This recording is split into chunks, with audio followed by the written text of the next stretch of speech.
गणेश चालीसा जब आप पढ़ेंगे तो उसमें एक प्रसंग का वर्णन है, जब गणेश जी का जन्म हुआ था।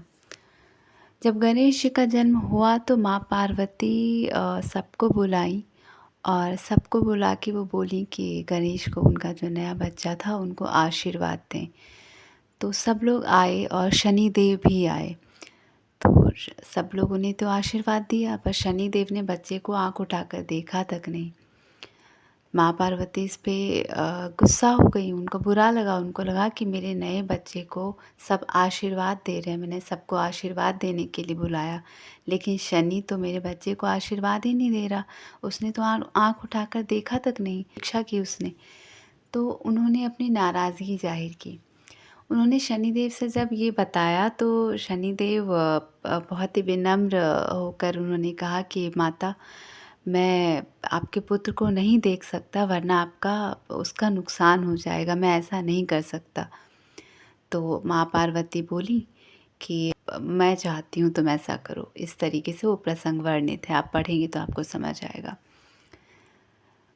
लेकिन शनिदेव, क्योंकि उनकी दृष्टि मारक है हमेशा ही, तो उन्होंने जैसे ही नज़र डाली तो उनका सर धड़ से अलग होकर दूर गिर गया। अब माँ पार्वती विलाप करने लगी कि ये मेरा बच्चा, इसे क्या हो गया। फिर उस प्रसंग में है आगे कि फिर उनको जो भी है उनको फिर हाथी का सिर विष्णु भगवान जी ने लगाया, वो है। लेकिन ये जो प्रसंग है इसमें माँ पार्वती का बहुत बड़ा रोल है कि माँ पार्वती माँ थी, वो जगत जननी है और वो उन्होंने उनकी ही वजह से गणेश जी, शनिदेव जो कि साढ़े साती का रूप है, जो कि कहते हैं कि जिस पे भी शनि की दृष्टि पड़े उसकी ज़िंदगी में हर चीज़ कोलाहल के साथ होगा या फिर हर चीज़ में परेशानी। तो वो परेशानी मतलब पार्वती की नाराज़गी, माँ पार्वती की नाराज़गी और शनिदेव का उनकी नाराज़गी के प्रत्युत्तर में, नाराज़गी के सम्मान में उनकी नाराज़गी को दूर करने के लिए गणेश जी पर दृष्टि डालना ये बताता है कि माँ पार्वती खुद शनिदेव को, जो शनि की साढ़े साती जो दुनिया बातें करती, वो खुद शनिदेव की उस साढ़े साती को गणेश जी की ज़िंदगी में लेकर आई हूँ, जिसका कि गणेश जी का को अपना सर देकर बलिदान करके ये पूरा किया उन्होंने। एक ये कथा, एक रामायण का प्रसंग भी है कैकेयी का, जिसमें ये तो सब लोग जानते हैं कि कैकेयी की ही वजह से राम जी को वनवास झेलना पड़ा 14 वर्षों का, जबकि वो कैकेयी से बहुत प्रेम करते थे और कैकेयी भी उनसे बहुत ही प्रेम जताती थी। उसके बावजूद कैकेयी ने खुद राजा दशरथ से राम जी के वनवास के लिए वर मांगा। वो भी एक माता की ही वजह से पुत्र को 14 वर्षों का वनवास झेलना पड़ा, माता की वजह से।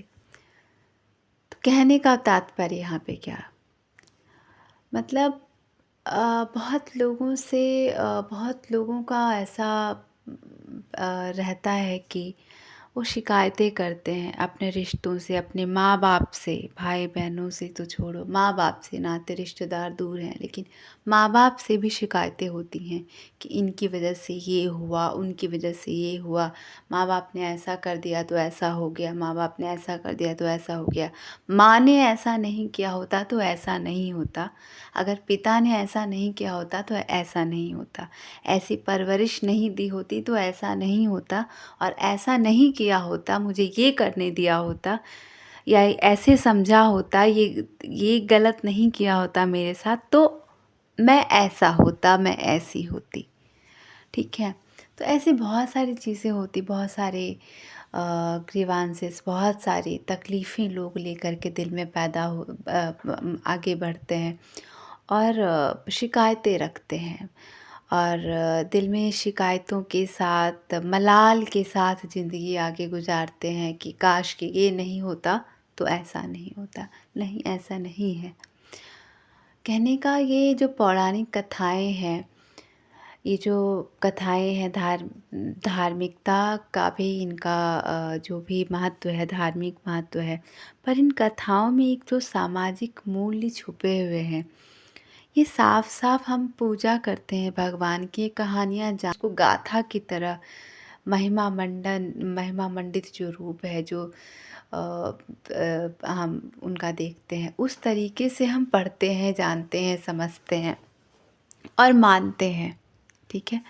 पर उसका जो दुनिया में जो उसका हमारे जीवन में जो स्वरूप है, जो जीवन में हमारी जो सीखें हैं, हम उस चीज़ को भूल जाते हैं। समझिए में अलग-अलग जो पुराण हैं, तो हर पुराण में कथाओं को अलग-अलग तरीके से व्याख्या कथाओं की गई कथाओं को अलग-अलग तरीके से बताया गया है। तो गणेश चालीसा जब पढ़ते हैं, चालीसा जो होती है उस हर चालीसा जब आप पढ़ेंगे तो हर चालीसा में उस जिस भी देव-देवी भगवान के आप पढ़ रहे होते हैं चालीसा, उनका वर्णन होता है।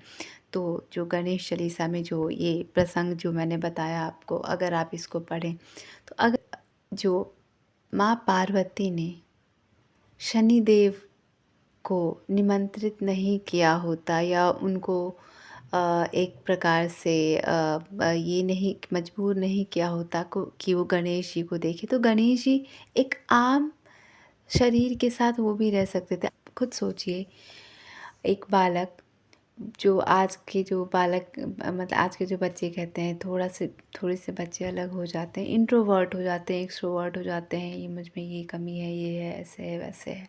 आम बच्चों से थोड़ी सी भी अलग कोई चीज़ होती है तो उनमें हीन भावना हो जाती है। पर गणेश एक बालक के रूप में भी गणेश की कथाएँ हैं। जिस रूप में बाकी सबका शरीर है, उस शरीर पे जो धड़ है उनका, सिर जो उनका है, वो अलग स्वरूप में है। वो किसी पशु के स्वरूप में है। अब कितना अलग है ये, उन्हें वो नहीं मिलता।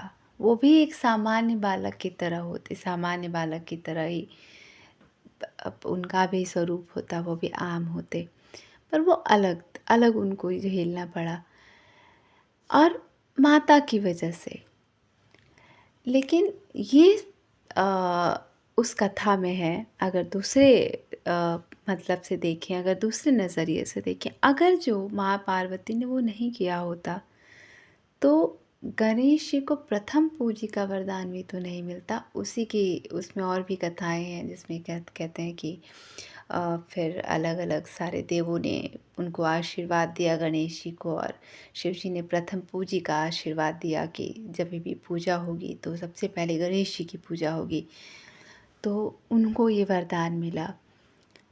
तो गणेश जी कभी भी प्रथम पूज्य वाले गणपति नहीं बन पाते।